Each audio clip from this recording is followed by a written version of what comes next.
pire son ever, une mouche qui fait bzzz dans ton oreille quand tu fais de l'anxiété, là. Ou juste en général, mais... Je suis d'accord. Ouais. J'aurais pas voulu une trame sonore de bzzz. Non plus. Excusez de l'avoir fait.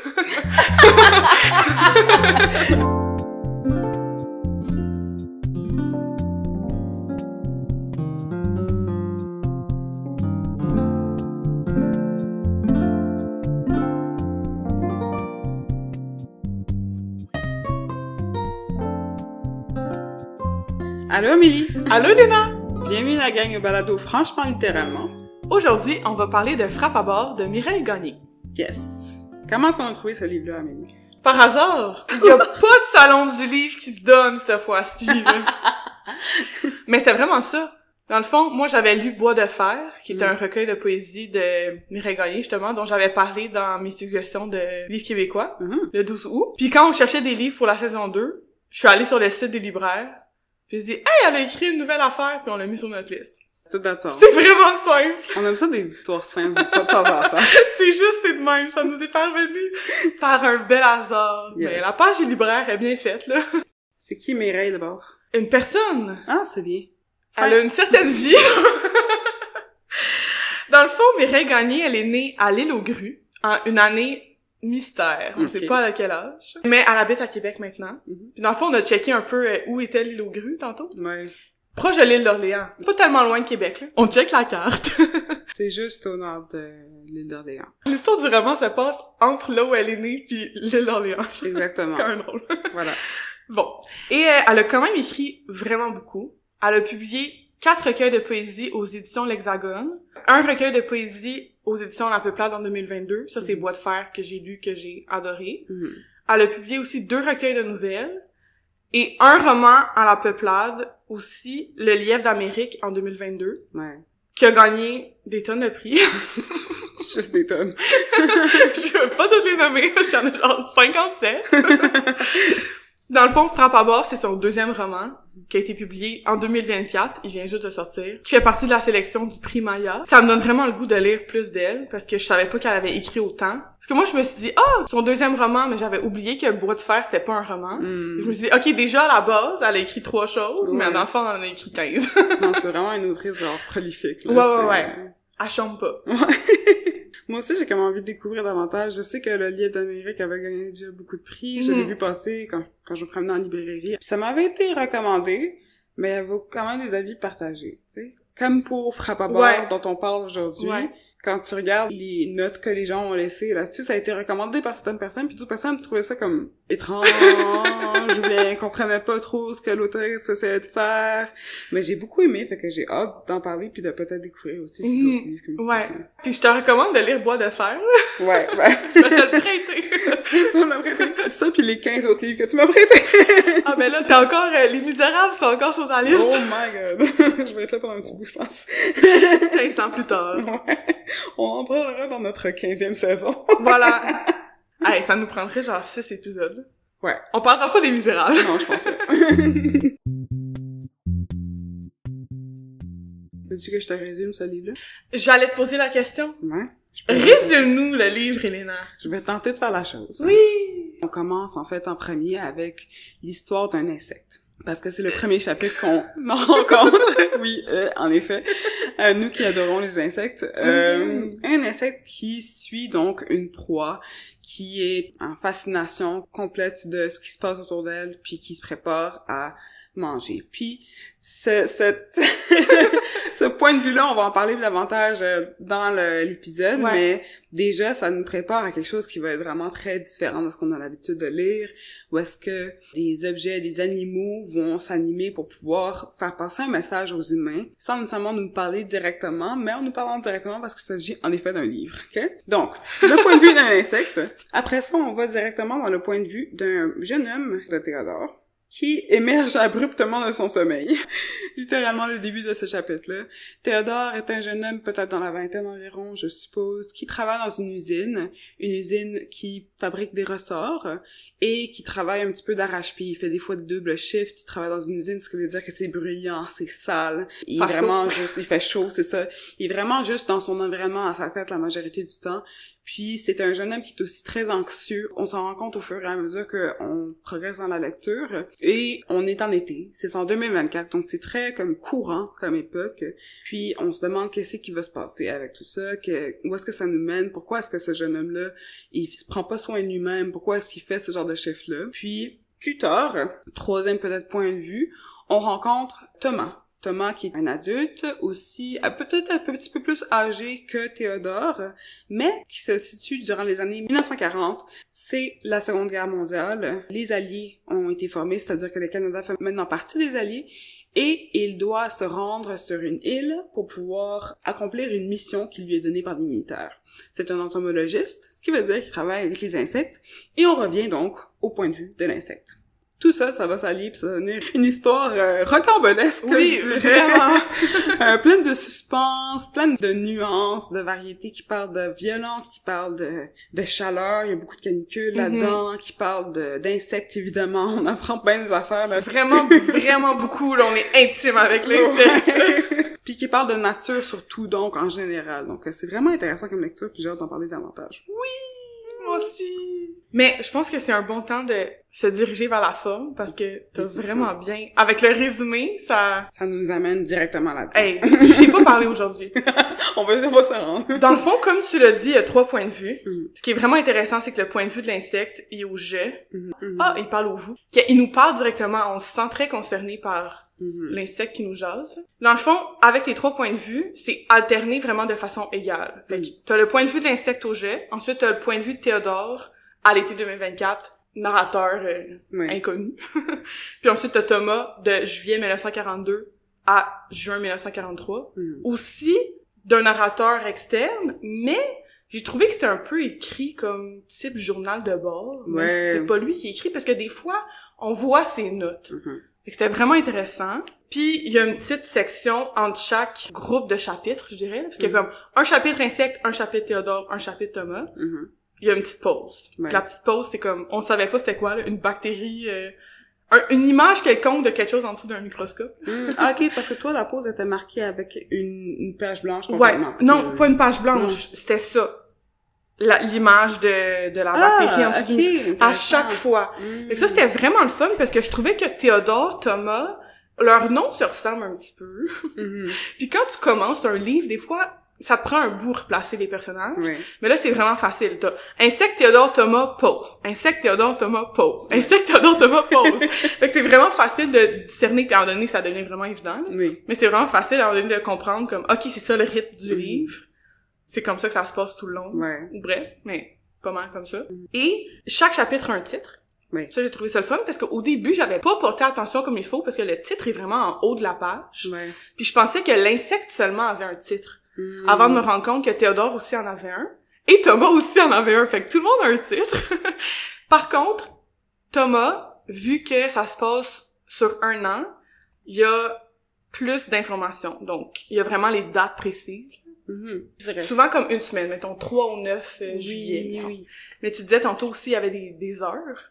Oui, il y a des heures, à plusieurs reprises, il y a des heures qui sont juste comme placées, écrites au long, là, sans les chiffres, avec un petit point qui marque juste le changement de temps. Puis ça, c'est au cours du chapitre. C'est pas vraiment pour se démarquer le chapitre lui-même ou les sections elles-mêmes, mais c'est juste en cours de chapitre, des fois, tu vois, OK, maintenant, il est 13h03. Prochaine affaire qui se passe.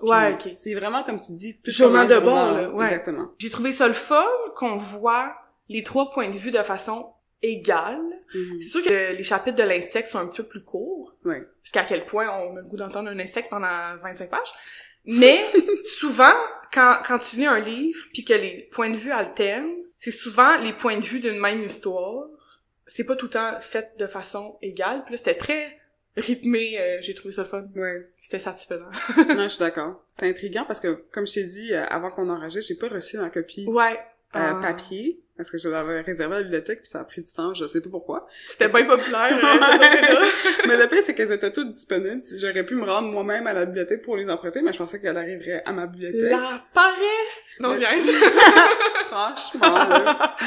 Fait que je l'ai lu numérique. Fait que moi, j'ai pas la petite cellule, la petite bactérie. L'image du microscope, J'ai juste une page blanche. C'est plate. C'est ça. Ça marquait quand même une pause, mais c'était pas aussi... flagrant. Mais oui, sinon, c'était vraiment bien rythmé. Je trouve que c'était pas difficile de suivre le flow, même sans ça, comme être visuel.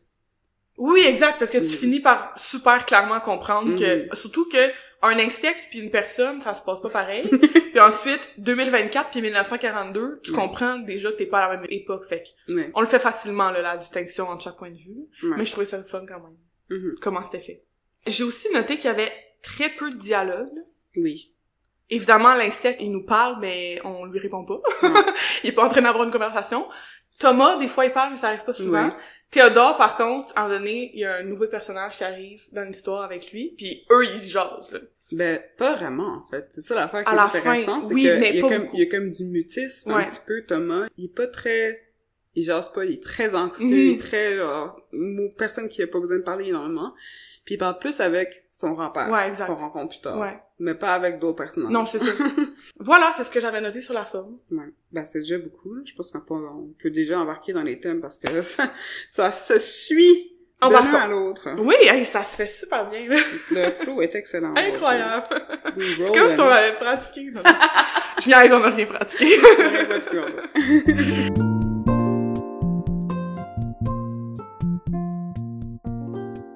Je voulais te demander justement comment est-ce que tu te sentais avec les sauts temporels dans le livre, parce qu'on parle de justement différents temps, on parle de différentes heures. Est-ce que ça t'a comme choqué des fois d'avoir le petit changement? Est-ce que tu as senti vraiment un changement brusque ou bien c'était vraiment suivi pour toi, c'était clair? Moi, c'était quand même clair, là. Je me suis pas sentie brusquée. Okay. C'est pas mal ça. Tu t'es sentie brusquée? Je trouve qu'il y avait pas beaucoup d'indications temporel, mis à part le fait qu'on sait que ça se passe soit en 2024, soit en 1942. Tu veux dire comme on sait pas si c'est le matin, le soir? C'est pas ça, tant. C'est plus tous les autres aspects extérieurs peut-être au personnage. On sait pas vraiment. On sait que Théodore, il travaille dans une usine. Puis ça pourrait être aussi vrai pour 1942. On sait que oui, je comprends Thomas ce que tu veux dire. fait des recherches scientifiques, mais ça pourrait être aussi vrai pour 2024. Tu sais, qu'il soit isolé quelque part pour faire de la guerre. Oui, ok, je comprends, j'avais pas compris comme il faut. À l'extérieur de ça, il y a peut-être une scène qui est peut-être indicatrice que ça pourrait être un temps qui est plus récent, où est-ce qu'ils vont utiliser un bateau avec un moteur. Mais autrement, il y a pas de téléphone, tu sais, il y a pas de genre texto pis de rencontre de quelqu'un avec, je sais pas, un moyen particulier. Il y a pas d'indication de vêtements, par exemple, de ce qu'il pourrait porter, qu'il pourrait dire, c'est une époque différente. Il écoute pas la télé? Il y a pas une télé. Il y a une radio. Ok, il y a une radio. Il y a une radio. Qui écoute la radio? Une radio physique en 2024? Beaucoup de gens. J'ai pas de radio, moi. La radio de l'auto, mais j'ai pas une radio, physique, dans ta maison, Il y en a une couple dans notre club de lecture qui écoute encore la radio. Ah, excusez, gang, je vous aime! Parce que c'est vrai, si t'enlèves un peu l'indication de la guerre en 1942, j'avoue que ça pourrait être quelqu'un qui est isolé, qui travaille sur une île, puis... Dans les deux cas, tu sais. Fait que pour ça, je trouvais ça intéressant parce que même si elle a bien marqué la différence entre chaque chapitre, entre chaque point de vue, c'est facile de juste les mêler les uns aux autres. Je pense que ça aussi, c'est un petit peu intentionnel, selon moi. Oui, à mon avis, c'est le but, là. Même l'insecte se mêle dans la vie des personnages. Ben oui, l'insecte, il est un petit peu, genre, intemporel dans sa manière, il s'adresse toujours à nous. Dans ses sensations, dans comment est-ce qu'il vit, etc. Fait que, lui, c'est pas tant important, c'est quoi le temps en soi, là. Il s'intéresse pas à ça. Il y a un temps limité dans sa nature. Mais autrement, on s'en fout, là, lui, des heures qui passent. J'avoue. Je dirais elle parce que c'est c'est un insecte femelle. Ça paraît. Tu dirais. Ça paraît. Ben, c'est une bonne transition, là. Qu'est-ce que t'as pensé du point de vue d'un insecte? Moi, j'avais jamais vu ça avant. J'ai jamais lu un livre où un insecte me jasait, là. Je trouvais ça intéressant, c'est un petit peu kafkaesque, là, sa manière. Non, mais vraiment fausse. C'est sûr que je m'attendais pas à ça pour commencer le livre. Quand j'ai compris, après quelques lignes là, du début, que c'était un insecte qui me parlait, j'étais comme « Oh my God! » Genre, parce que c'est pas clair tout de suite, mais tu finis par comprendre. C'était vraiment rafraîchissant, c'était nouveau. Je dirais que son point de vue était vraiment intéressant. Juste la façon que c'était écrit, on était très dans les sensations. C'était cru. C'était très cru, c'était sensuel aussi. Oui, oui, oui. C'était écrit. Je sais pas, est-ce que ça t'a mis mal à l'aise, toi, ces sections-là? Un petit peu. Ouais. J'avoue, parce que c'est pas une mouche. Dans le fond, on l'a même pas dit, là. C'était pas... L'insecte, c'est un frappe à bord, ok? C'est une mouche à chevreuil. Puis ceux qui savent pas, les mouches à chevreuil, ils te piquent pas, là, comme un maringouin, là. Ouais. Genre, ils te bouffent, là. Ils te croquent, ils s'en vont avec une partie de toi, là. Donc là, l'insecte, il jase, là, comme... Elle sent les odeurs, pis elle a le goût d'aller se coller, pis de te croquer, pis je suis comme, OK! On parle d'un insecte, là. C'est un petit peu troublant. C'est vraiment spécial. Hein? Ouais. Je pense que c'est fait pour causer un petit peu d'inconfort, mais tout en ayant une touche de relatability. On peut comprendre c'est quoi ce désir-là, parce que c'est un désir charnel que toute personne peut avoir. Peut-être pas à ce degré-là, on s'entend, mais c'est intéressant parce qu'on comprend son point de vue tout en étant vraiment pas aussi vampirique que l'insecte elle-même. Ouais. Puis aussi, elle nous apprenait des choses. Genre, vous le saviez peut-être pas, mais ma gang pis moi, on fait ça. Genre, mettons, quand elle nous apprend qu'ils croquent et comment ils chassent, comment ils sentent les odeurs. Oh, j'ai pas de nez, mais je le sens avec mon corps. Fait que j'ai trouvé ça intéressant. On apprend des affaires sur les insectes en même temps. Genre, c'est un petit cours scientifique, genre. C'est vraiment intéressant. J'aime ça, c'est des genres de livres-là. On en a parlé aussi avec le chardonneret, parce qu'on apprenait plus sur comment est-ce qu'on refait des meubles. Oui, c'est vrai. La création, puis ça, on en apprend plus sur les insectes avec frappe à bord de Mérigold. Ça, c'est cool. C'est pas quelque chose que je voulais nécessairement. Être intime avec un insecte? C'était pas dans ta bucket list de 2024? Je suis pas une fan. Mais ça me dérange pas. Au moins, là, notre épisode va sortir quoi? En novembre? On va être à l'abri des frappes à bord rendu là. Ouais, c'est ça. Pas de danger, là, ça va vous réchauffer, là, parce qu'il va faire froid, là, pis là, vous allez lire sur la canicule, pis vous allez être comme, ça fait du bien, un petit changement de perspective, je m'ennuyais de la chaleur. Est-ce que les gens vont dire ça pour vrai? Je fais des faces, mais y a personne qui les voit. Moi, je m'ennuie de la chaleur. Ben ça, c'est juste toi. Ouais, just me, it's all good. Je peux-tu lire un petit extrait, d'ailleurs, pour étayer un peu le point de vue du frappe à bord? Garde-toi! C'est un court extrait, c'est juste quand elle se trouve sur une ferme à ce moment-là, elle chasse. Donc, dans un chapitre qui s'appelle 100, à la page 37 du livre numérique, la plupart de mes congénères s'étaient réfugiés dans les champs où vous laissez paître le bétail. J'ai donc opté, moi aussi, pour cette destination, et j'y suis resté un certain moment, tâchant de satisfaire mes envies. Je m'acharnais jour et nuit sur ces pauvres bêtes sans défense, évitant habilement leur queue, leur causant de légères souffrances que seule la nature peut infliger sans remords. J'aurais juste cette ligne-là, leur causant de légères souffrances que seule la nature peut infliger sans remords. Je trouve ça tellement comme, ça dit tellement sur comment la nature opère, juste de manière générale, elle fait juste faire ce qu'elle a à faire. C'est pas une question sans se poser de questions.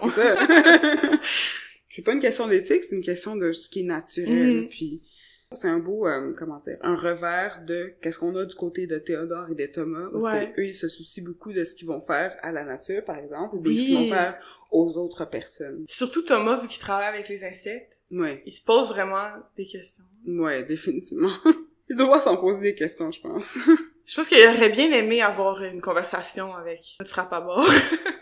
Sûrement. Ce serait peut-être plus compris. Dans un monde parallèle où il aurait pu se parler. Là, on rentre dans un autre univers, par contre, un autre livre. C'est-tu dans Animal Farm qu'ils se parlent entre eux? Oui, c'est vrai! Ils se jasent, genre, ils apprennent à écrire, genre. Fait que dans le fond, c'est ça. Dans le fond, le frappe à bord a appris à écrire, puis il nous raconte une petite histoire.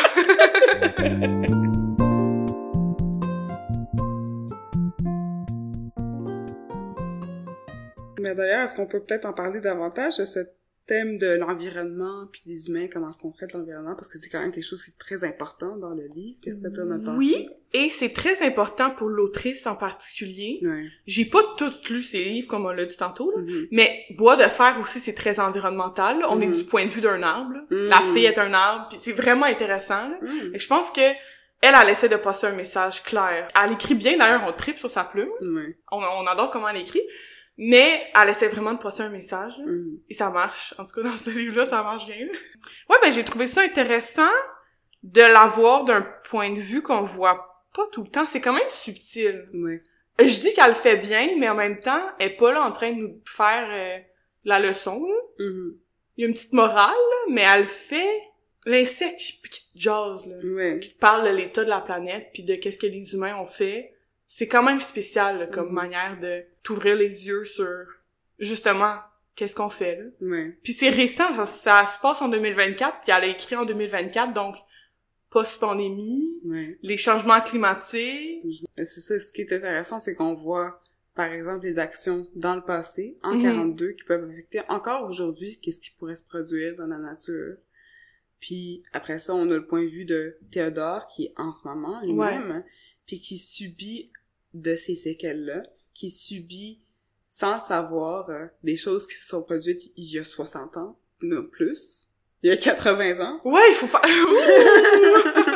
non, les années 2000, c'était il y a 5 ans, genre. Ouais, j'étais un petit peu encore... wouh!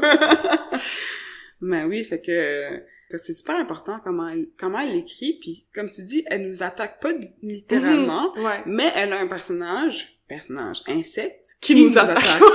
Ouais. C'est ça. C'est sûr que si tu fais de l'éco-anxiété, on en parlait avant d'enregistrer, là, c'est un petit peu choquant de se faire parler comme ça par un frappe-à-bord, comme un animal qu'on considère pas du tout parce que, on l'aime pas. Ouais, le gosse, on le tape puis on l'envoie aux poubelles. Ouais, on a des sprays pour s'en débarrasser, ce genre de choses-là. Mais ça passe un message. Ça passe un message vraiment clair. Puis le reste du temps, c'est plus subtil, comme tu dis. Ouais. Mais c'est le fun. Parce que t'es en train de lire un roman aussi, pas un essai environnemental, là. Ouais. Fait qu'il faut que t'aies un peu des deux. Elle a un message à passer, mais en même temps, t'es diverti en lisant le livre, là. Sinon, ça serait pas un roman, ça serait, comme je dis, un essai environnemental, là. Où t'aurais pas le point de vue d'un insecte, là. Je trouvais ça vraiment bon, quand même, le point de vue de l'insecte pour ça. Je pense que le message aurait pas été aussi fort s'il y avait pas eu ce point de vue plus violent, encore. Puis surtout que c'est pas, comme t'as dit tantôt, un animal cute qui nous jase, là. C'est pas genre un petit tamia dans la nature qui est comme « Coupez pas mes arbres, j'ai plus de place pour faire mon... » C'est une grosse bébête dégueu qu'on haït. Ouais. Puis là, tu lis ça, t'as-tu le goût de te sentir mal pour la bébête, genre? Comment tu t'es senti par rapport au personnage, genre? Est-ce que t'as ressenti de l'empathie envers le frappe-à-bord? De l'empathie envers le frappe-à-bord? Fait pas, peut-être que empathie, c'est pas le bon mot, là. Non. C'est-à-dire que c'est un intéressant point de vue, mais non, j'ai pas eu aucune empathie envers le frappe-à-bord. J'ai compris, sympathie peut-être. Ouais, ok. Parce que, comme je l'avais dit, on comprend un petit peu son point de vue. C'est très sensuel, charnel, c'est très, je subviens à mes propres besoins, je m'occupe comme je le peux, je suis mes intérêts, tu sais. Ça va, de ce côté-là. Pour ce qui est du point de vue de, il faut vraiment que j'aille manger cette telle personne pour pouvoir lui nuire, ou bien je la chasse parce qu'elle m'intéresse vraiment beaucoup. Ça, c'est un côté prédateur que j'ai pas, évidemment, là. On relate pas, genre. Ouais, c'est ça. C'est vraiment difficile d'identifier. Ouais. Mais c'est sûr que ça met les choses en perspective parce que on l'a vu, tu sais, dans peut-être moins cet été qui vient de passer, mais l'été précédent, parce qu'on a eu beaucoup de pics de chaleur, énormément de hausses d'insectes à plusieurs périodes parce que à cause de la chaleur, ça crée plus de zones marécageuses, ça crée plus d'étangs d'eau qui vont juste comme macérer, qui vont faire en sorte que c'est des lieux parfaits pour la prolifération d'insectes. C'est pas juste les frappe-à-bord, c'est les moustiques. Ça grouille! C'est les mouches, c'est les bébés qu'on connaît pas. Ouais. Tu sais, fait que ce genre de choses-là, je pense que c'est pour ça que ça m'intéresse plus, parce que c'est des points de vue qu'on considère pas autant quand on parle de réchauffement climatique. C'est le fait que ces insectes-là, ils existent, puis qu'ils vont nous nuire juste assez pour que ça nous achale à longueur de journée, ou juste assez pour proliférer des maladies. Oui! Puis c'est vraiment intéressant parce que au Québec, on n'a pas genre la mouche tsetse puis la malaria, fait que t'as pas peur de te faire piquer par une bébite puis d'attraper je sais pas quoi, là. Comme le plus dangereux qu'on a, je pense, c'est les tiques, qui peuvent te donner la maladie de Lyme. Fait que c'était intéressant d'avoir un point de vue d'un insecte qui peut être dangereux, comme tu dis, qui peut te donner une maladie au Québec. Je trouve qu'on en a pas vraiment entendu parler, là. Comme moi, la mouche à chevreuil, là, je la tape, là. J'ai pas peur qu'elle me transmette une affaire. Mais j'ai l'impression que, une fois que la COVID est passée, puis là, tu sais, en 1942, ils essayent des trucs avec les insectes puis les virus, là. Fait que tu te poses vraiment la question, là. Est-ce que quelqu'un pourrait, on a des petites affaires dans les frappe-à-bord, Ben, honnêtement, si on en parle, tu sais, c'est, à la fin du livre, c'est dit que à la fin du livre, on le dit. Ben, c'est-à-dire que c'est basé sur une histoire Oui, réelle. oui, ok, c'est vrai, oui. Elle fait juste expliquer que ça a été inspiré d'une histoire véridique, c'est-à-dire qu'il y a vraiment eu des expérimentations durant les années 40 sur les insectes à Québec. Je sais pas si t'as grossé en particulier. Ben, veux-tu que je lise le petit extrait? Lis-nous. À la toute fin, il y a pas de page, mais c'est la dernière page du livre. Ce roman est une œuvre de fiction inspirée de faits historiques. Des recherches biologiques sur la peste bovine et l'anthrax ont réellement eu lieu à Grosse-Île au Canada entre 1942 et 1956. Des manipulations expérimentales ont également été réalisées par l'armée américaine à Fort Detrick, aux États-Unis, pour utiliser les insectes comme vecteurs potentiels de contamination. Puis là, ensuite, elle dit que les personnages sont fictifs, évidemment. Ouais. Fait que c'est le fun, moi j'aime ça lire un livre puis apprendre que finalement c'était vrai. Ouais, c'était pas exactement ça, mais... Non, mais tu sais que c'était inspiré de faits réels, donc pose la question parce que, comme je dis, tu te demandes si ça se pourrait, mais ça se peut. Ça veut dire que dans la nature, il y a plein de choses que les humains ont fait qui ouais. ont modifié la nature en sapristi. Donc, je doute pas que ce soit possible. Là, je pense pas que ce soit dans le monde des impossibles entièrement, mais c'est pas tout à fait ça qui s'est passé dans les faits, c'est-à-dire. Fait que... Par contre, c'est bon d'y penser. Fait que... Dans les faits, que... Ouais.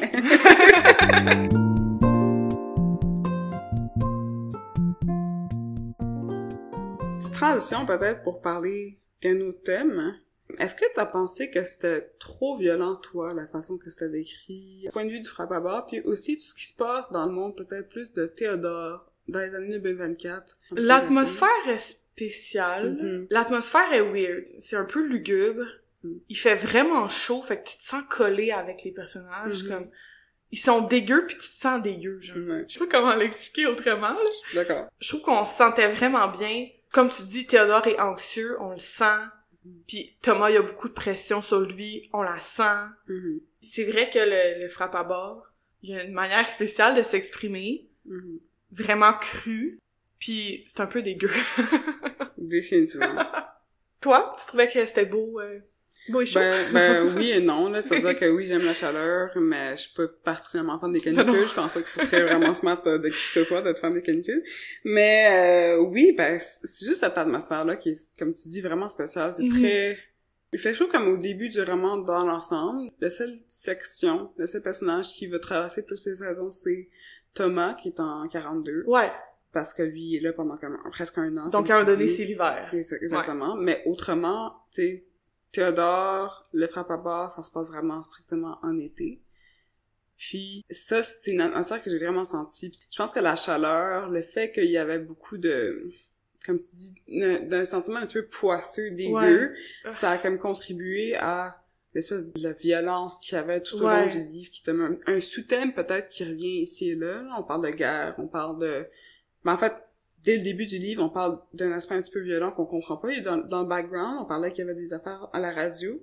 Oui, c'est vrai! J'avais complètement oublié cette section-là. Qu'il y avait une escalation, tu sais, il y a une croissance de cet aspect violent-là, où est-ce que on parle à Berthier-sur-Mer, à la radio, il y a des violences conjugales qui se produisent. Mais genre vraiment beaucoup, la police, c'est genre, on est surmené, là. Ouais, c'est ça, il y a une hausse de violence qui est un petit peu inexplicable, puis ils essaient de comprendre le quoi, le comment. Puis c'est quelque chose qui revient plusieurs fois pendant que Théodore se trouve dans son appartement en se préparant pour aller au travail. Puis, éventuellement, tu sais, vers la fin, c'est vraiment genre, ça monte, ça grimpe, etc. Là, je vais pas en parler parce que, gros spoil. Ouais, c'est ça, c'est un roman quand même, il faut qu'on se garde une petite gêne. Ouais, c'est ça, on gêne. Ouais. Mais, tu sais, c'est quelque chose qui, ça crée le ton pour le reste du livre, tu sais, tu sens que c'est tendu, genre. Ouais. C'est tendu, mais il fait chaud, fait que tu peux rien faire, tu fais juste comme être pogné dans cette frustration, t'as des mouches partout autour de toi, mais genre dans vraiment ta tête, beaucoup, ouais, c'est ça, puis cette atmosphère-là un petit peu tendue, ça m'a happé. J'étais comme, ok, mais je vois qu'est-ce que t'essaies de faire, puis j'étais genre, je vais juste lire ce livre-là d'une traite, là. Ça m'a pris du temps pour juste me ralentir, parce que là que j'apprécie d'autres affaires, mais je trouve ça vraiment bon comme juste atmosphère en général. Oui, c'était bien fait. Puis, comme t'as dit, il y a beaucoup d'insectes dans l'appartement à Théo. Je vais l'appeler de même. Ouais, c'est simple. Il y a un trou dans son moustiquaire ou quelque chose. Puis les bébites, ils rentrent, là. Puis ils se posent vraiment des questions, là. D'où est-ce qu'ils viennent, là? Il y a genre des dizaines de mouches dans son appart. Il est là, puis là, il chasse les bébites, puis ils reviennent tout le temps. Puis j'ai l'impression que nous, on est on est un peu pas les bébites, mais genre, on est rentré dans le trou du moustiquaire de l'histoire, puis là, on regarde qu'est-ce qui se passe, on est un peu voyeurs, genre. Ouais, on est comme les mouches sur le bord du mur, là. Ouais, genre, fly on the wall, c'est nous, là, dans l'histoire, tu sais. Littéralement. Mais ouais, je me souviens, il y a beaucoup de coccinelles. Oui, en ce moment. Chez mes parents. Puis on est allé l'autre jour, puis je suis rentrée dans la maison, j'ai vu une coccinelle, puis je dis oh non, puis il y en avait partout, puis là ils se promènent avec la balayeuse, puis là ils essayent d'aspirer les coccinelles, puis on sait pas d'où ils viennent, il y a pas de trou dans la maison là, on sait pas d'où ils sortent, ils viennent d'où les coccinelles. Puis là je me suis retrouvée là-dedans, j'étais comme au moins c'est des coccinelles, puis pas des grosses mouches à chevreuil là. Définitivement. Mais comme ils volent quand même autour de toi, puis ça gosse. Ça mord aussi les coccinelles. Ouais. Fait que j'étais comme OK. Ouais. Les bébites sont là, on est entourés de bébites. Ouais, c'est vrai. Ben, c'est vrai que c'est toujours comme ça, c'est facile de s'y coller à ça puis de comprendre d'où ça vient, parce qu'une fois que t'en as une bébite comme ça, là, t'en as comme 15 d'un coup pis tu comprends pas d'où elle vient. Oui! Genre, ils rentrent par où, genre? Ben, c'est parce que ça en prend juste une qui pose ses œufs pis ça finit là. Des œufs de bébites! Sorry, but that is the truth. Tu sais, on est tellement contents, justement, tu disais tantôt, on est en novembre, genre, il va... Non. Il y a quand même tout le temps une bébite quelque part, genre. Ouais.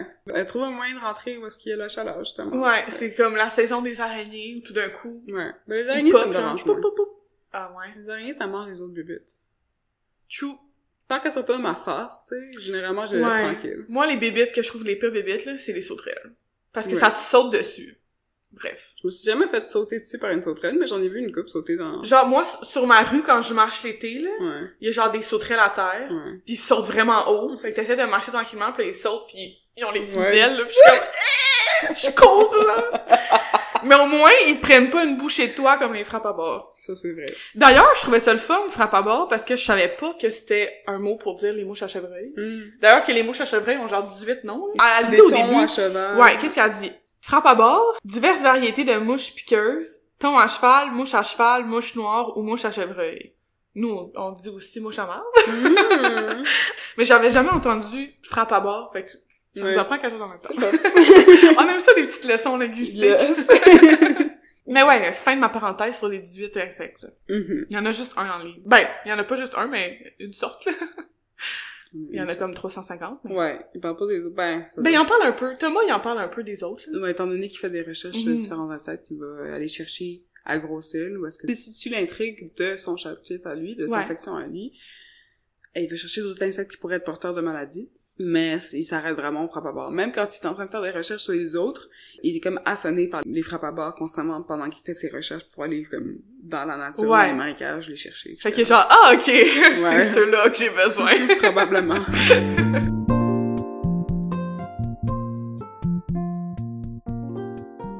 Elena, dis-nous, c'est quoi ton rapport avec les îles québécoises? Parce que là, ça se passe sur une île.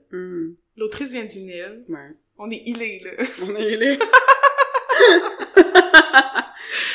J'en ai absolument aucun rapport avec les îles québécoises, je dois dire. J'ai pas visité beaucoup les îles dans ce coin-ci. Je suis une fille des îles à la base. mais pas les mêmes îles! Pas québécoises. Ouais, c'est sûr que ça m'a toujours intriguée de visiter plus d'îles au Québec parce que j'aime beaucoup la flore et la faune québécoise. Je pense que c'est quelque chose qui m'attrait. Est-ce que t'es déjà allée à l'île d'Orléans? Non, c'est ça. Je suis jamais allée. Alors, le plus loin que je suis allée au Québec, c'est à Gaspésie-Percé, mais je suis pas sortie de ce côté-ci de la province, tu sais. Est-ce que t'es allée à l'île Bonaventure quand t'étais à Percé? Non. Ah, ok. Fait que t'es entourée d'îles, mais t'es pas allée voir qu'est-ce qui se passait. T'as tout compris. C'est ça. J'aimerais ça. Toi? Road trip. Ouais, c'est ça. Ben, moi, je suis déjà allée à l'île Bonaventure. Ça m'a fait rire, parce que cette île-là, c'est genre toutes mes allergies en une île. Moi, je suis allergique au gazon puis aux plumes d'oiseaux. Puis sur l'île Bonaventure, si vous savez pas, c'est des... comment ça s'appelle, les gros oiseaux, là? Des hérons? Je me souviens plus du nom, mais en tout cas, il y a des oiseaux partout. Ils sont bleus, genre. Mais c'est juste des oiseaux sur du gazon. Puis c'est vraiment drôle quand tu passes de l'autre bord, tu changes de fuseau horaire. Ouais. C'est vraiment troublant. En tout cas, je suis déjà allée à l'île d'Orléans aussi. C'est très cute. On ira ensemble, un petit road trip. Mais sinon, moi, c'est plus en allant dans le bas du fleuve, quand je vais chez mes grands-parents, je passe devant plein d'îles. Puis quand je suis chez mes grands-parents, je descends au fleuve. Plein d'îles en avant. Ben, on voit l'autre bord de l'eau, mais il y a une petite île juste à côté qui s'appelle l'île Brûlée. Parce qu'il y a eu tellement d'oiseaux qui ont fait leurs besoins que leurs excréments ont brûlé les arbres. Wow! Fait que c'est genre des petits îlots comme ça. J'ai une petite anecdote où j'ai déjà marché pendant la grande marée sur un îlot. Ouais. Mais le temps que je revienne, il faisait noir, puis là, mon grand-père nous cherchait, puis il était full inquiet. Attention aux grandes marées! Ouais. Les îles, ça a tout le temps l'air plus proche de toi que tu penses, là. Quand on cherchait sur Grosse-Île, tantôt, on est tombé sur Grosse-Île et le mémorial des Irlandais, là. Ça, c'est quelque chose que ma grand-mère me dit que je dois absolument aller visiter, puis je passe tout le temps à côté en allant dans le bas du fleuve, mais je me suis jamais arrêtée. Fait que ça, c'est sur ma liste. Ouais. Fait qu'il y a plein d'îles de même, le fun, qui ont plein d'histoires. Comme tu dis, toi, c'est la faune et la flore. La faune. La faune. La faune et la flore qui t'intéressaient. Mais tu sais, il y a certaines petites îles du Québec qui ont comme des musées. Il y a plein d'affaires full intéressantes. Tu vas dans le bas du fleuve, t'as genre les anguilles, puis il y a plein d'affaires cool. Fait que j'ai peut-être une relation un petit peu différente de toi avec les îles du Québec, mais moi aussi, je trouve que faudrait que j'en vois plus, là. Ouais. Faudrait que je me renseigne, puis je lise là-dessus, puis... Je savais pas, là, moi, qu'ils avaient fait des expérimentations sur Grosse-Île. Ils l'ont fait pour vrai, là. Ben, qu'est-ce qu'ils ont fait sur les autres? Sur les autres, ben, il y a des gens qui habitaient là. C'était quand même évidemment. Grosse-Île, c'est comme... Une grosse île. C'est une petite par comparaison aux îles qui l'entourent, là, on s'entend? À côté de l'île de Léon, on dirait genre une grotte. Je pense que c'était les conditions idéales, justement, pour faire des expérimentations durant la Seconde Guerre mondiale. Ben oui, parce que t'es comme reclus. Exactement. D'ailleurs, je me demandais, qu'est-ce que tu avais pensé de cette section en vase clos, donc, sur la Seconde Guerre mondiale? Mais moi, j'ai trouvé ça vraiment intéressant d'avoir une perspective différente de la Seconde Guerre mondiale. Parce qu'on en entend beaucoup parler. Ouais. Moi, j'ai lu beaucoup de livres. Puis souvent, c'est genre les Allemands. Pas que c'est pas correct, là. Je veux dire, c'est important qu'on en entende parler. J'aime ça avoir une perspective différente parce qu'on lit souvent la même histoire. Ouais. Puis là, c'était complètement différent de quoi que ce soit que j'avais lu.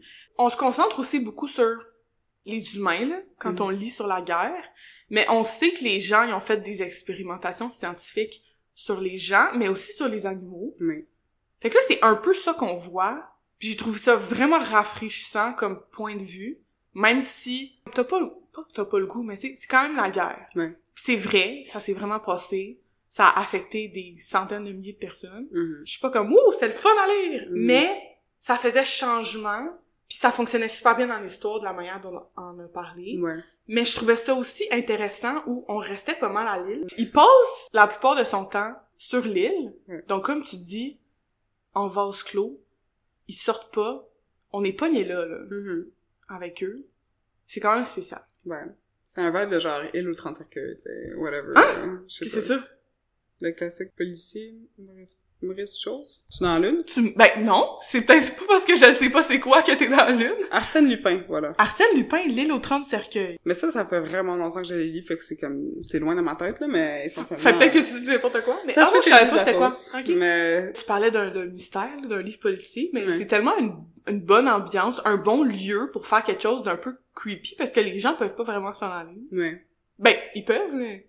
S'il y a pas de bateau, là, t'es comme pogné là. Surtout si t'es surveillé, parce qu'en temps de guerre, ils te laissent pas te promener comme tu veux.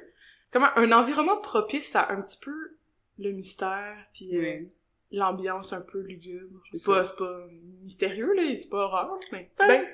Ça frôle le mystère. On nous dit tout seulement du point de vue de Thomas, c'est ce qui se passe là-bas, mais... En réalité, les militaires l'empêchent de faire quoi que ce soit. Le Major Walker, qui est le surveillant en chef de cette île-là, des expérimentations qui se situent là, ils interdisent à tous les scientifiques de se parler entre eux. Ouais, c'est spécial. Fait que c'est vase clos double, parce que tu peux même pas parler aux personnes autour de toi de la même expérimentation que vous menez, là. C'est fou! Oui! Fait que tu peux pas parler à ta famille, mais tu peux pas parler à tes amis non plus. Ouais. C'est spécial, là. Vraiment. C'est fou parce que maintenant, là, on est tellement habitués, comme on disait dans l'épisode précédent, de tout le temps être connecté à tout le monde, puis de facilement rejoindre les gens, alors qu'en temps de guerre, aujourd'hui ou dans la Deuxième Guerre mondiale, c'est difficile de rejoindre les gens. Puis surtout, dans la Deuxième Guerre mondiale, il fallait qu'ils gardent les choses secrètes. Comme tu dis, ils pouvaient pas se parler entre eux, mais ça dépend des départements, là, évidemment. Mais là, on parle des virologistes, un entomologiste, etc. qui doivent rester. Donc ça doit être secret parce que si l'ennemi apprend juste un petit peu de ton information que t'es en train de faire, ils vont trouver un contrepoison immédiatement. Fait que ça sert à rien. Ça va rendre nul toute l'expérimentation. Mais il y a d'autres départements qui vont se parler davantage, tu sais, les stratégistes, etc. doivent se parler entre eux parce que sinon, il y a personne qui sait c'est quoi la stratégie, hein. C'est pas vraiment une stratégie si personne sait c'est quoi. Ouais. J'avoue. Ouais, Mais, c'est vrai qu'il y a beaucoup de secrets, il y a beaucoup de recherches. De code, pis Ouais. c'est quand même cool. Cool et effrayant. Mais oui, j'ai l'impression qu'on n'arrête pas de parler de trucs creepy. Ben, c'est un petit peu ça, ce livre-là, malheureusement, là. Faut bien que ça soit creepy. Prochaine lecture, j'allais dire prochaine lecture, ça va être le fun, mais on lit jamais du fluff. On parle de nos nouvelles, le prochain. Ouh, Mariana Enriquez. Ça, Non! non! Non. Elle suffit. On a trop parlé d'elle. Non! Elle, là, elle aurait été bonne à écrire un truc d'insecte dégueu, genre. Ah ouais. Mais ça aurait été dégueu. Ça aurait été pire. J'avais vu un review, d'ailleurs, de Frappe à bord, qui disait que il s'attendait à ce que ça soit encore plus dégueu. J'étais comme, c'est assez dégueu. Je voulais pas plus dégueu, c'est assez. À moins que tu sois d'accord. T'aurais aimé ça que ça soit poussé encore plus à l'extrême? Ça aurait pu, mais je pense que c'était fait vraiment avec tact. Ouais. Bien fait. Je suis d'accord. Ouais. J'aurais pas été contre que ce soit un petit peu plus comme charnel, grotesque, dégueu, genre. Mais j'ai aimé la touche qu'elle a ajoutée, je trouvais que c'était suffisant, genre. Ouais. C'est écrit en arrière du livre, Mireille Gagné fait preuve d'invention. Yes. Subtil et haletant. Haletant, c'est quand même spécial comme mot. Ben oui, ça te met en haleine. Ouais, justement. c'est vraiment ça, là. Ah, la laine. Mini parenthèse, mais la mouche, à un moment donné, elle parle de la laine du gars, là. Oui. C'est dégueulasse. Ah ouais, quand t'es sur la ferme, justement, juste avant l'extrait que j'ai lu tout à l'heure. Ouais, je sais pas, mais... Ouais, le petit gars à la ferme. Ça doit... C'était un jeune homme à la ferme. Ouais, je pense qu'il devait fumer un truc comme ça, c'était pour ça qu'il avait... Ah, moi, je pensais que c'était juste son haleine d'ado, genre. Ok, lol. Bref, elle nous mettait beaucoup d'images, la mouche, là. Oui. Elle voulait vraiment qu'on comprenne qu'est-ce qu'elle a vivait, là. Toutes les odeurs, pis... Les peurs qu'elle avait aussi. La peur du démembrement. Ah oui, elle est comme, vous nous chassez, mais dans le fond, vous nous arrachez les pattes. Ouais, c'est ça. Ah, ok. Si tu gardes ton doigt un petit peu trop longtemps dessus, ça enlève tes habitudes. En tout cas, j'étais... Non, merci. Mais c'était vraiment bien écrit, là. On veut pas vous faire peur avec nos histoires de bébites. Ouais. Mais les insectes sont extrêmement présents, là. Si vous avez des frissons en pensant à une mouche, gardez-vous une petite gêne. C'est pas tant descriptif de la physiologie de non, l'insecte. exact. Non, c'est juste vraiment très difficile de la sensation de l'insecte. Ouais. Mais aussi... un personnage. Mais aussi, ils disent pas à quoi l'insecte ressemble, mais t'as le goût de chasser des insectes imaginaires en train de lire le livre, genre, il y a une mouche dans mon oreille. Parce qu'il y en a partout. Ils disent... Ouais. Ma mère va rire de moi, parce que, en donné, on est allé faire du camping, puis il y avait une mouche qui me tourne autour, puis j'ai fait une crise en nerfs, je suis devenue, genre, crinquée. Pire son ever, une mouche qui fait bzzz dans ton oreille quand tu fais de l'anxiété, là. Ou juste en général, mais... Je suis d'accord. Ouais. J'aurais pas voulu une trame sonore de bzzz. Non plus. Excusez de l'avoir fait. 15 fois plus tard. Continue à faire les... Je sais pas, parce qu'on a lu une couple de livres où il y avait, où il y avait une playlist à la fin. Je sais pas qu'est-ce que j'aurais mis comme playlist dans ce livre-là. Pas du bruit de mouche, là. J'aurais pas peut-être des sons de nature, de la musique instrumentale beaucoup. Ouais. Peut-être une chanson un petit peu plus disco. Je pense aussi au film, des fois, pis ça a été eerie music. Ouais. Ils disent ça dans les sous-titres, pis je suis comme... petit violon, genre. Merci, Amélie. Excellent. C'était nul. Excellente impression de eerie music. Non, mais vous comprenez ce qu'elle veut dire, là. Alors, Stranger Things, c'est tout le temps eerie music. Ouais. Vrai. Parce que je l'ai lu avec trame sonore, silence. Mais des fois, c'est le fun de te mettre un peu de musique, là. Moi, parfois, je mets de la musique. Pendant que je lis quelque chose, parce que, ça m'aide à me concentrer. Souvent, si j'entends les bruits ambiants, j'écoute beaucoup les bruits ambiants plutôt que de me concentrer sur ce que je suis en train de lire. Fait que je mets de la musique instrumentale pour me concentrer sur ma lecture. Au lieu d'entendre ton frigo pis tes voisins, genre. C'est plus ses voisins, ouais. On aime ça, les voisins qui font du bruit. Ouais. Bref. Mais j'ai quand même aimé juste les personnages puis comment est-ce que eux ils vivaient, puis j'ai beaucoup connecté avec Théodore. Est-ce que tu t'es attaché au personnage? J'allais te poser la même question. C'était un beau petit belle petite transition. Évidemment, comme on a parlé un peu tantôt quand on parlait de l'empathie avec la mouche, je me suis pas vraiment attachée à son personnage. C'est pas comme la mouche, j'ai le goût qu'elle se nourrisse puis qu'elle fasse plein de bébés, tu sais. Mais est-ce que tu t'es attachée Mais, aux hommes? non plus tant que ça. Mais c'est intéressant parce que les personnages féminins sont comme très secondaires. Mais la mouche, qui est très primaire, est une femelle. Fait que c'est comme la seule perspective féminine qu'on a dans le livre, c'est la mouche. Je trouvais ça difficile, mettons, de m'attacher à Théodore, normalement, qui aurait été un personnage auquel je me serais plus attachée, mettons, si il fait de l'anxiété puis moi aussi, là, je comprends comment il se sent. Mais vu comme on disait depuis le début, l'atmosphère est un peu dérangeante, il fait chaud, les mouches gossent, j'ai pas l'impression de dire genre, non, je suis gossée, genre. Ouais. Tu m'irrites un petit peu comme tout ce qui se passe dans ce livre-là qui irrite les autres personnages. Exact. Fait que je me sens irritée avec eux ou par eux même des fois. Pas qu'ils étaient pas attachants, là, mais vu que l'atmosphère est un peu comme pas dégueu, mais ce qu'on dit depuis tantôt, là, j'ai pas fermé le livre en me disant je me suis sentie tellement représentée dans le livre ou les personnages étaient tellement attachants, c'est pour ça que je vous le recommande. Tu sais, c'est pas tant ça. Non, on recommande pas particulièrement pour les personnages, c'est sûr. On recommande plus pour le point de vue général puis pour l'atmosphère que ça crée. Oui, ben les personnages sont intéressants. Est-ce qu'on s'y attache? Non. Ben comme je dis, je me suis quand même sentie légèrement attachée plus à Théodore. OK. Parce que juste comme je sentais son marasme puis je me sentais vraiment mal pour lui parce que justement c'est un personnage anxieux, il sait pas quoi faire, il est tout seul au monde, il est dans son appartement, il y a plein de mouches qui là-dedans puis il peut rien faire avec ça parce qu'il fait des doubles constamment à l'usine puis il y a une fille qui lui plaît, pas capable de parler, ce genre de choses-là. Relate. Ouais, c'est ça, very relatable. Pour ça, c'était plus comme, ok, je comprends un petit peu d'où il vient. Je me sentais mal qu'il était pas capable de communiquer avec qui que ce soit, comment est-ce qu'il se sentait. En même temps, il trouvait des moyens, tu sais. Il trouvait moyen de moyenner. Surtout vers la fin du livre, on voit que ça débouche vers quelque chose d'autre. Il veut parler avec son grand-père, ce genre de choses-là, tu sais. Puis ça devient vraiment plus intéressant. Puis je pense que c'est plus à travers ces interactions avec d'autres personnages que j'étais genre, ok, je te comprends mieux que toi. Oui, pis pas quand il était tout seul. Ouais, c'est ça. Parce que quand il est tout seul, je suis comme, qu'est-ce que tu fous, mon gars? T'as plein de mouches dans ton appartement. Genre, quoi? Putain, achète-toi un nouvel pote. Ouais. Mais je trouve aussi que c'est souvent plus difficile de s'attacher à des personnages quand on n'est pas dans leur tête. Oui, bien sûr. Puis là, on est dans la tête de la mouche, mais pas des autres. Ouais, c'est décrit comme quasiment de manière cartésienne, genre très pragmatique, comment est-ce que ça se produit l'action autour de Théodore, autour de Thomas, puis des autres personnages qui sont sur l'île, par exemple. Ouais. Qu'on va pas nommer, puisqu'on veut pas vous spoiler, mais il y a d'autres personnages nice. Ouais, c'est ça. Deux personnages quand même un petit peu intéressants. Contexte requis. Si vous voulez nous écouter sur notre page Patreon, si vous voulez écouter des épisodes extra parce qu'on parle juste de spoilers, c'est Contexte requis. Ça s'appelle ainsi.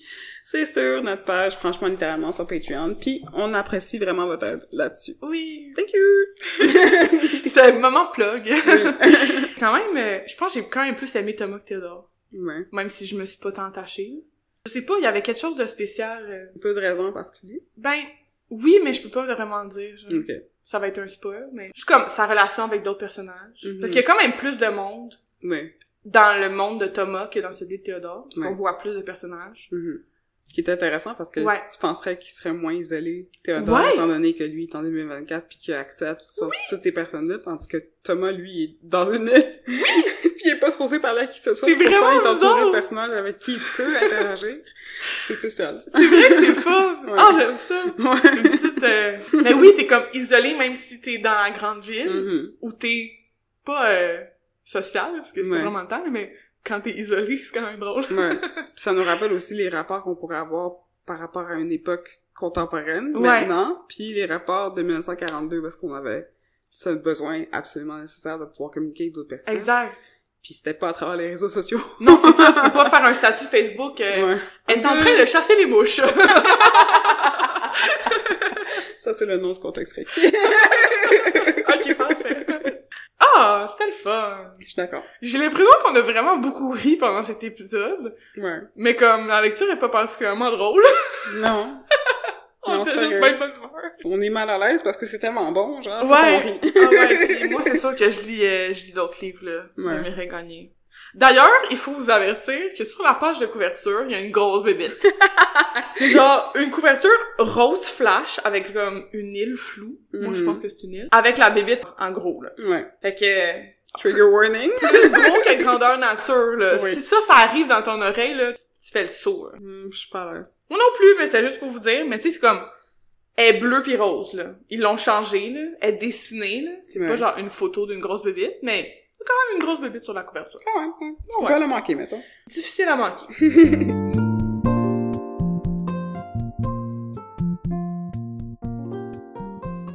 Bon, t'as-tu lu d'autres choses? Moi, je pense que, à part Bois de fer, que j'ai trouvé vraiment intéressant parce que ça serait facile de recommander d'autres livres sur l'environnement ou sur la guerre, mais j'ai l'impression que d'autres livres avec une perspective intéressante, c'est vraiment Bois de fer qui me vient en tête, comme j'ai dit tantôt. C'est de la poésie, mais t'es comme un arbre, là.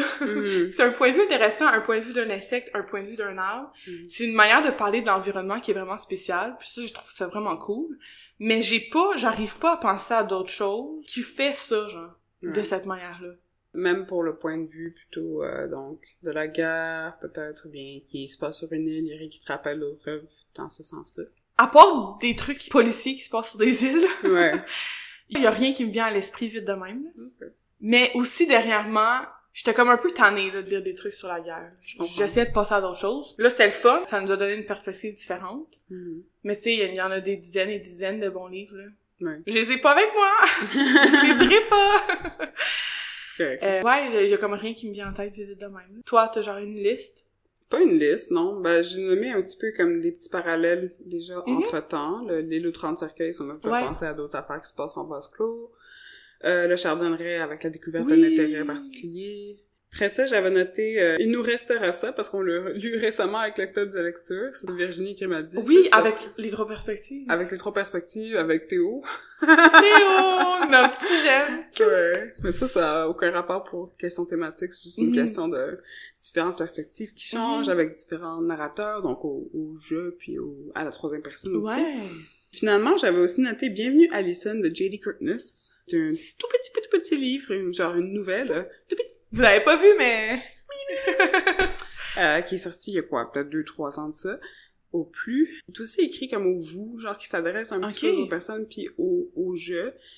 Puis ça parle d'une personne qui va dans la nature, puis les champignons s'en prennent au monde, puis c'est vraiment du point de vue des champignons, bref, fait que ça c'est ce dont je me souviens, ça fait quand même un petit bout, mais je me souviens que j'avais beaucoup aimé cette lecture-là, fait que ça me rappelle un peu Frappe à bord. Nice! Dans sa thématique générale. J'aime ça. Quelle bonne suggestion, là. Merci. Excusez, moi j'étais pas pertinente aujourd'hui. C'est correct, t'as le droit. Il y a 2 journées parce que moi je suis pas pertinente, fait que... Ah, mais c'est bien. Ça me fait penser à un film d'horreur. Ah ouais? Joke, ok, que j'ai jamais vu, parce que quand j'étais jeune, j'écoutais pas ça des films d'horreur, j'en écoute toujours pas. Mais ma sœur, elle aimait ça en écouter, puis ensuite elle m'y racontait. Fait que là, j'étais au courant de tous les films d'horreur qui existaient, mais je l'avais jamais vu. Puis il me semble qu'il y en a un avec des grosses mouches géantes, genre. Ça se peut. Puis ça finit full mal, genre. Ça semble comme un truc très normal. Ouais. Ça me fait penser à ça. Voilà, je sais pas c'est quoi, je sais pas c'est qui, je sais pas c'est quelle année. Excellent. Super. Mais si vous voulez plus de mouches... allez voir des films d'horreur. Allez voir des films d'horreur. No thanks. Sur cette belle note. Est-ce qu'on clôt l'épisode? Huis clos. Hey, huis clos, c'est un livre. Il me semble qu'on a vu ça au cégep, genre. Ah, huis clos, c'est une expression aussi, là, mais... Mais c'est pas un livre de genre Sartre, genre. T'as bien raison. Hey! Jean-Paul Sartre. J'ai aucune idée de quoi ça parle, par exemple. 3 personnages! Hey, tiens, moi j'ai fait un lien, là! Bravo! On l'a toutes les 2 pas lu, fait que c'est pas exactement une recommandation, mais oui. Non, bravo. je niaise. Non, mais comme quoi, mon cerveau, il a fait un lien. Ouais. Merci d'avoir été à l'écoute pour cet épisode de Franchement Littéralement. On vous invite à nous suivre sur notre page Instagram biblio_brume, sur notre page Facebook Franchement Littéralement, ou à nous écrire au franchemanslit@gmail.com. Puis, bien sûr, merci à celles qui nous encouragent sur notre page Patreon. Même un petit dollar nous aide à nourrir ce balado d'humour. Merci, merci, merci. Et à la prochaine! Ciao! Les œuvres mentionnées dans cet épisode sont Frappe à bord de Mireille Gagné chez La Peuplade, Bois de fer de Mireille Gagné chez La Peuplade, Le Chardonneret, version française de The Goldfinch, de Donna Tartt chez Pocket. Traduction Edith Sunkind. Animal Farm, version française La ferme des animaux, de George Orwell chez Plume. L'île aux 30 cercueils de Maurice Leblanc chez Le Livre de Poche. Il nous restera ça de Virginie Grimaldi chez Fayard. Bienvenue à Listen de J.D. Curtness chez Anne Norac. Au prochain épisode, on va discuter de Petit marronnage de Kai Kello. À bientôt!